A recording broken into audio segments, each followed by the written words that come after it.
Hi everyone, welcome to the installation video for the WBU-800 wireless backup camera. First thing you're going to need to do this installation is the camera and a screwdriver. First thing we're going to do for this is we're going to go ahead and remove the license plate from the vehicle.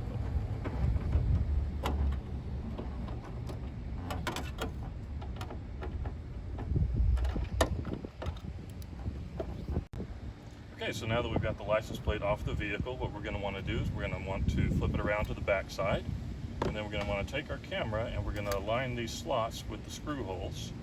And once we've got those aligned, we're going to take the screws and insert them into the slots from the other side.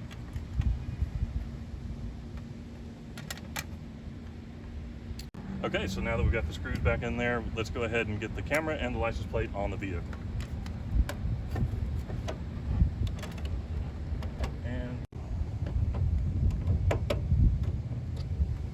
Okay, so now that we've got the camera mounted on the back of the vehicle, we've got it up here on the top, but if you needed to get to a back gate latch or something like that, you can mount the camera on the bottom of the license plate.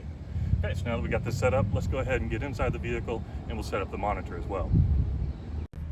Alright, so we've got the camera set up on the back of the vehicle. Now we're inside and we're going to get our monitor set up. First thing we want to do is go ahead and get the monitor mounted. In this vehicle, we've decided to go with the dash mounting option. So the first thing I'm going to do is I'm going to go ahead and take my bracket, I'm going to set it on the dash disc, and then when I've got it where I want it, I want to pull down on this lever, and that's going to engage the suction cup.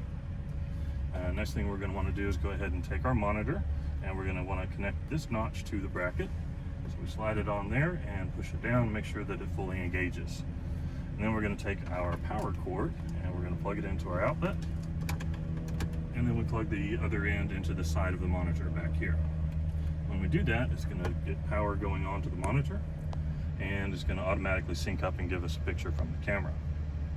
Alright, so now there's a couple options that we might want to take a look at.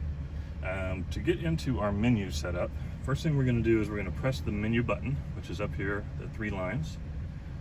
Press that and it comes up with our options on the screen. We want to go to the setup menu, so we're going to hit the arrow keys to move the little pointer over there. And when we get where we want, we're going to hit the power button to enter that option. Okay, so we want to go over here to the timeout options. We're going to arrow over and hit the power button. And we've got four different options we can choose from. We can choose from 30 seconds, 45 seconds, 60 seconds, or 120. And that's going to control how long the monitor stays on when the camera is engaged.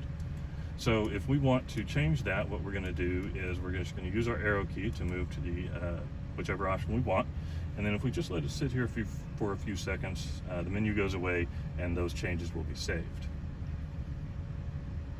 All right, so another option that we may want to turn on or turn off are these guidelines. The way that we're going to do that is we're going to press and hold the button up here in the corner of the monitor. If we press and hold that down for about 3 seconds, it will either turn those lines on if they're on, or it will turn them off if they're already on. Alright, so this has been the installation for the WBU-800 wireless backup camera from Whistler. Stay tuned for more videos, and thanks for watching.